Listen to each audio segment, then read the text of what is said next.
सभी किसान भाई एवं फार्मर भाइयों को नमस्कार। मैं हूं रिंकू कुमार प्रजापति, डिस्ट्रिक्ट अलीगढ़ यूपी से। आर के एग्रो पिगरी फार्म में आप सभी का बहुत बहुत स्वागत है। आज के इस वीडियो के अंदर हम बात करने वाले हैं पिगरी फार्म को लेकर। साथियों, आप भी अगर नए फार्मर हैं या आप फार्मिंग कर रहे हैं या फार्मिंग करने की सोच रहे हैं तो आपके लिए ये वीडियो बहुत हेल्पफुल होने वाला है, क्योंकि इस वीडियो के अंदर मैं आपको पिगरी फार्म के रिलेटेड वो बातें बताऊंगा। अगर पिगरी फार्म आप करना चाहते हैं तो किन किन बातों का ध्यान रखना चाहिए और पिगरी फार्म करना चाहिए या नहीं करना चाहिए, ये सारी बात इस वीडियो हम कवर करने वाले हैं। उससे पहले मैं आपसे रिक्वेस्ट करूंगा, अगर आप चैनल पर पहली बार आए हैं तो चैनल को सब्सक्राइब कर लीजिए और बेल आइकन को भी दबा लीजिए। इस तरह की पिगरी के रिलेटेड वीडियो आपको देखने को मिलती रहेंगी। किसान भाइयों, अगर आप भी पिगरी फार्म खोल के अच्छा पैसा कमाना चाहते हैं या आप कहीं ना कहीं सर्च कर रहे हैं कि पिगरी फार्म खोलना चाहिए या नहीं खोलना चाहिए, क्या है इस बिज़नेस में और कैसे इस बिज़नेस से ज़्यादा प्रॉफिट लिया जाए, इस वीडियो के अंदर मैं बहुत सारी बातें कवर करने वाला हूं।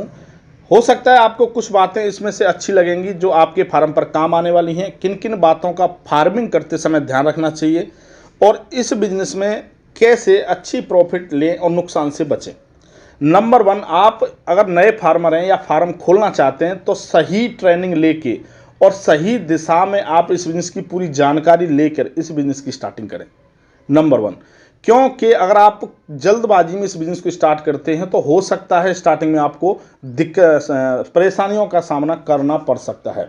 अगर आपको सही नॉलेज नहीं होगी, ब्रीड की नॉलेज नहीं होगी, दवाइयों की नॉलेज नहीं होगी, आपको सेफ्टी की नॉलेज नहीं होगी, क्या क्या सेफ्टी रखनी चाहिए, कैसे बीमारियों से बचाना चाहिए, कैसे गर्मी से बचाना चाहिए, कैसे ठंड से बचाना चाहिए और कैसे बच्चों को बचाना चाहिए, ये सारी चीज़ आपको थोड़ा सा एक्सपीरियंस होना चाहिए।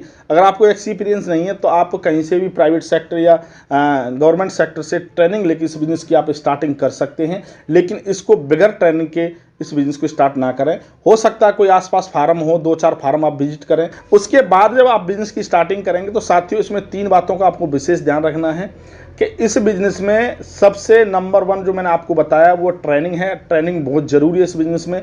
जहाँ भी आपको ट्रेनिंग मिलती है, जितना भी आपको सीखने को मिलता है आप सीखें, उसके बाद ही इस बिज़नेस को स्टार्ट करें।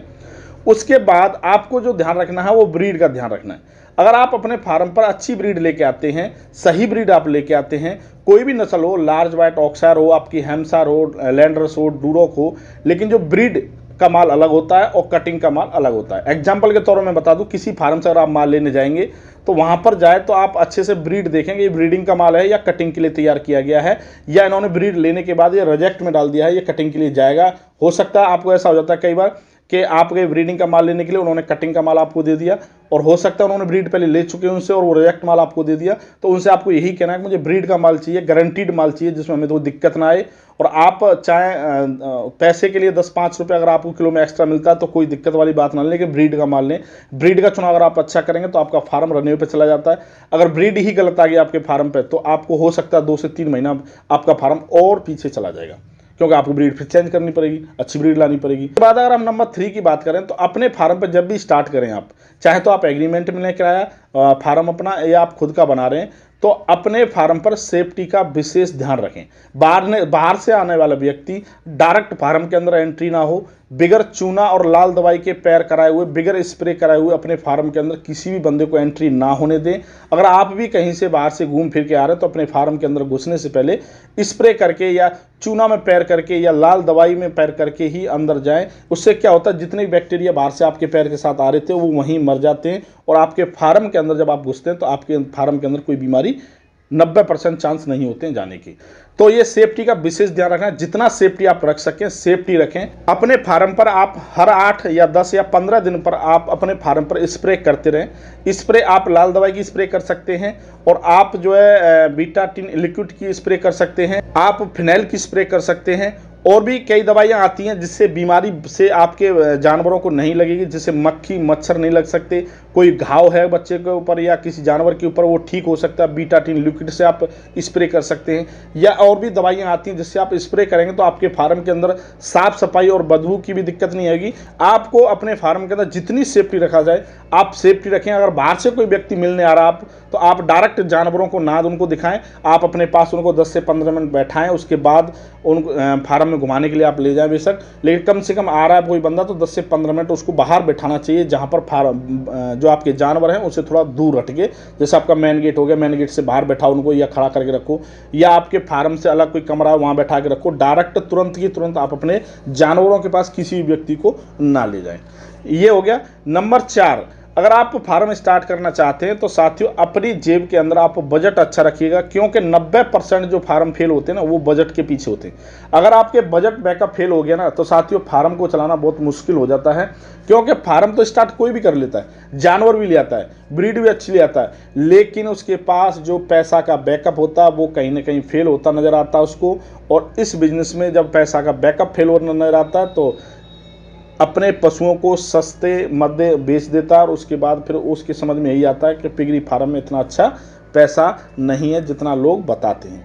लेकिन मैं अगर अपना एक्सपीरियंस बताऊं तो इसमें अच्छा खासा हम लोग काम कर रहे हैं, और सही मैनेजमेंट से करेंगे और सही तरीका से करेंगे, सही राशन से करेंगे, सही ब्रीड से चालू करेंगे तो इस बिजनेस में आप नुकसान नहीं ले सकते, प्रॉफिट आप बिल्कुल ले सकते हैं। इस बिजनेस में प्रॉफिट है। इस माल की इतनी डिमांड मार्केट में कि आप कभी पूरा कर ही नहीं सकते। इंडिया के अंदर सबसे ज़्यादा मीट खाई जाती है शुगर की, आप गूगल करके देख लीजिएगा या किसी से भी नॉलेज लीजिएगा तो सबसे ज़्यादा मीट खाई जाती है वो खाई जाती है शुगर की।